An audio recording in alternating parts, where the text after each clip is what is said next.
রহমানির রহিম। আজ পবিত্র মাহে রমজানের প্রথম দিন। আপনার পুরা দেশবাসীকে আমরা 20 দলের জোটের পক্ষ থেকে রমজানের শুভেচ্ছা জানাচ্ছি।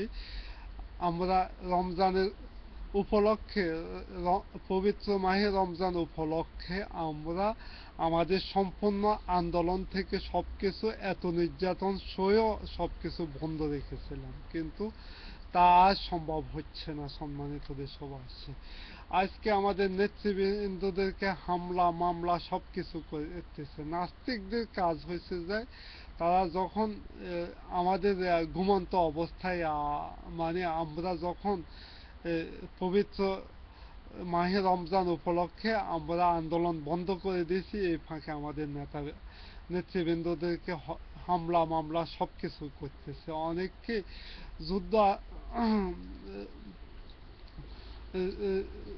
রাজাকার বলে, যুদ্ধ অপরাধী বলে ফাঁসি দিতে যাচ্ছে, অনেক কিছু তো করতেছে। তাহলে আমরা হাত পায়ে গটিয়ে বসে থাকার দরকার নাই। এই জঙ্গলে জয় বাংলা সরকার এখন দেশটাকে পুরো জাতিকে গৃহযুদ্ধের দিকে ঠেলে দিতে যাচ্ছে। আজকে আজকে দেশে মানুষ দেশে নিরাপত্তার অভাব, এমনকি কাজের অভাব, এমনকি খাদ্যের অভাব, সব দিকে সব সমস্যার মুখোমুখি হয়ে দেশে মানুষ শেষ পর্যন্ত সমুদ্রে ঝাঁপ দিতে যাচ্ছে। এটার প্রমাণ আপনারা অনেকে দেখতেছেন। বিগত কয়েকদিন আগে মানুষ ভাসতেছে নৌকা দিয়ে, বিভিন্ন দেশে ফাড়ে দিচ্ছে। সম্মানিত দেশবাসী, আপনারা তো দেখলেন গতকালকে গোয়েন্দা মনের কি করেছে। একটা লোকে ফেসবুকে কথা বলতেছে, তাকে অ্যারেস্ট করেছে। এই এই বাকশালের অবস্থা তো আপনারা আগে থেকে জানেন, 74 সাল থেকে জানেন। তাদের তাদের বিরুদ্ধে কেউ কথা বলতে পারবে না। বাক শক্তিকে বন্ধ করে, রুক্ষ করে তারা ক্ষমতাকে দখল করে রাখবে।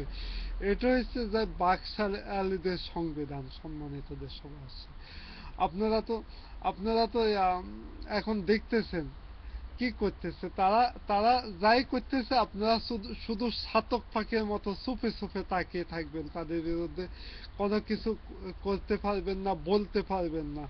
বললে কিন্তু আপনাদেরকে হামলা মামলা সবকিছুই করবে। এই হচ্ছে যে বাকশালের এদের সংবিধান। এমনকি তারা দেশে মানুষের ধন সম্পদ লুট করে নিয়ে যাবে, তাতেও কিছু বলা যাবে না। তাদের সন্ত্রাসী এমপির ছেলে মানুষকে খুন করবে, তাতেও কিছু বলা যাবে না। এ হচ্ছে যায় জয় বাংলা জঙ্গলে সরকার। আজকে একদল পাগল, একদল সন্ত্রাস দিয়ে বাংলার ক্ষমতাকে লালিত করা হচ্ছে। এ নিয়ে আমরা কিছু করতে পারবো না, কিন্তু আমার হাতে এখনো ঝাড়ু আছে। যেমন যেমন লন্ডনে যেভাবে ঝাড়ু দিয়ে এই সন্ত্রাসী অবৈধ প্রধানমন্ত্রীকে দীক্ষা দিয়েছে, আমিও ইটালির পক্ষ থেকে ঝাড়ু দিয়ে দীক্ষা দিচ্ছি। সম্মানিত দেশবাসী, আমরা অবশ্যই অতি শীঘ্রই দেশ এবং জাতিকে মুক্ত করব। এই সময় আর বেশি দেরি নয়। আমরা এখন এখন পবিত্র মাহে রমজান উপলক্ষে দেশ নেত্রী বেগম খালেদা জিয়ার নির্দেশে অবশ্যই আমরা দেশের গণতন্ত্রকে পুনরুদ্ধার করব। দেশকে বাঁচাবো, জাতিকে বাঁচাবো। খোদা হাফেজ। এই গোয়েন্দা মনে তোমারও কিন্তু ভালো ভয়াবহ অবস্থায় থাকবে, কিন্তু দেশের জনগণের উপর যেভাবে আক্রমণ চালাইছ, তোমাদের উপর সেভাবে হবে, তোমাদের বিচার সেভাবে হবে। খোদা হাফেজ। বাংলাদেশ জিন্দাবাদ।